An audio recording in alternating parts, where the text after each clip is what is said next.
Now, over the next few years, our studies with the tryptophan desmolase, now synthase, revealed a number of very interesting properties. The enzyme complex was characterized. It has two subunits, alpha and beta-2, and the intact enzyme is an alpha-beta-beta-alpha complex. And TRPA alpha was shown to catalyze indole-glycosylphosphate indole reaction as reversible, and TRPB catalyzed indole plus serine to tryptophan reaction. Now, and a finding that was very important was that the TRPA protein activated the TRPB protein 30-fold in the complex, and TRPB activates TRPA 100-fold.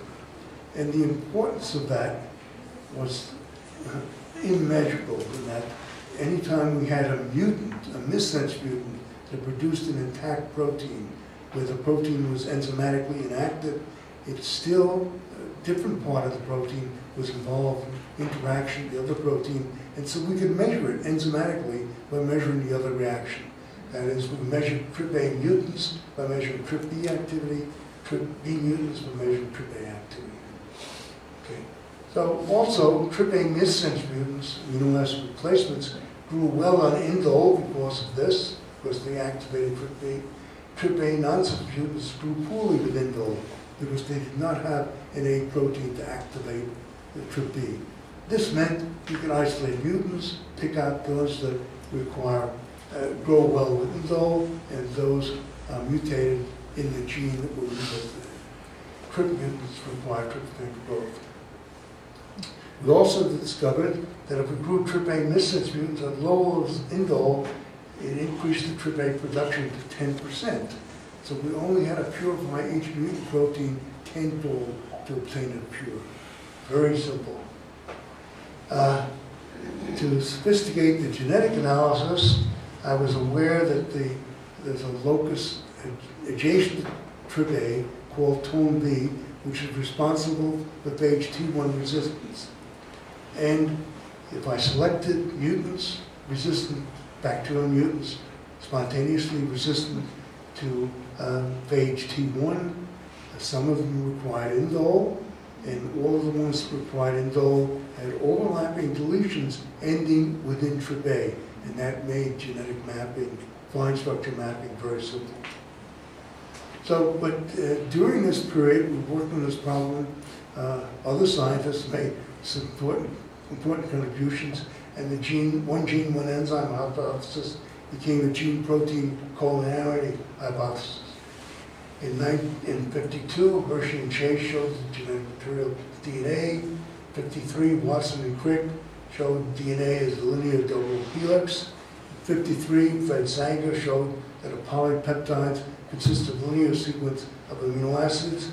In 1957, Seymour Benza showed linear genetic maps of a gene, characterized a gene quite well.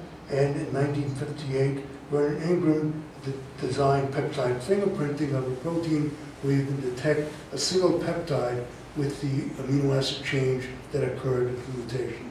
So all these techniques were available in the late 50s when we were trying to prove gene-protein collinearity. Now, so this was a strategy we adopted. We isolated TRPA auxotrophs of E. coli, paired a fine structured genetic map of TRPA, purified the TRPA proteins of TRPA missense mutants, determined the amino acid change in each mutant protein, and compared the genetic map with the protein map. And most important feature of the TRPA protein is that missense mutant TRPA proteins activate the TRPB protein, therefore they can be detected and assayed readily. And that was very useful. So this is the 1964 when published gene-protein collinearity.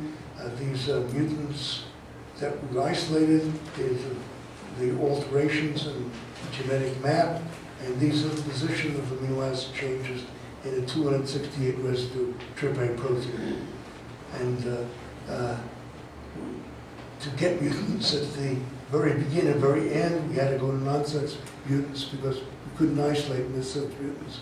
its effectiveness. But in any event, this study showed very clearly that there's linear correspondence between the gene and the corresponding protein. So that was fine. About 20 years later, the structure of tryptophan desmolase tryptophan synthase was solved, and here I've shown it here by Craig Hyde and Edith Miles. There's an alpha, beta, beta, alpha subunit. The alpha subunit, indole phosphate, is converted to indole. In the beta subunit, indole reacts with serine and pyridox phosphate and converted to tryptophan. And the one very surprising finding in this study was that there's actually a tunnel connecting the active site of the alpha subunit to the active site of the beta subunit. Why should that be? Well, later on, we discovered the answer, and the answer is tryptophan is also degraded by different enzymes by bacteria. And the bacteria wants to keep degraded indole separate as a signal from biosynthetic indole. And so the way it does it is to keep biosynthetic indole within this tunnel where it travels one subunit to the other where it's converted to tryptophan. It's a very clever solution. Now, we continued our studies with suppression, and we mostly worked with 2 mutants of neurospora. These were studies continuing with neurospora, and this is from a paper published in 1956, before messenger RNA was discovered, and postulated that the TD locus specifies some template which combines amino acids and translates into the tryptophan synthase protein. And what we found in reverse mutational studies is that some mutants could not give suppressors, they did not revert, and others could. And here, the TD2 mutant had an altered template which produced a cross-reacting protein, which is enzymatically inactive. But if you put an appropriate suppressor in that strain, you not only produce the CRIM, cross-reacting material, but you also produce tryptophan synthase. So there's some way of the suppressor gene of overcoming the defect and producing a protein with the correct amino acid sequence. Why? How? Now, we continued these studies, and at Stanford, Stu Brody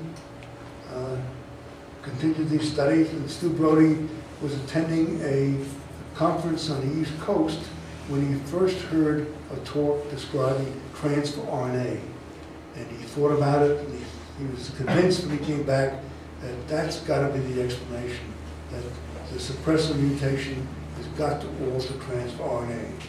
And so I talked my tennis partner, Paul Berg, who was an expert in transfer RNA, to get one of his, somebody on the sabbatical with him, John Common, to actually examine transfer RNA and see whether that's what's altered in suppressed mutants. And I convinced them, and this is a figure from a paper, and they did in vitro experiments to prepare synthetic DNA with the AGA, GAG alternating. This specified a messenger RNA with alternating arginine and glutamic codons. And if you put wild-type tRNA in vitro, you make a polypeptide which has alternating arginine glutamic residues.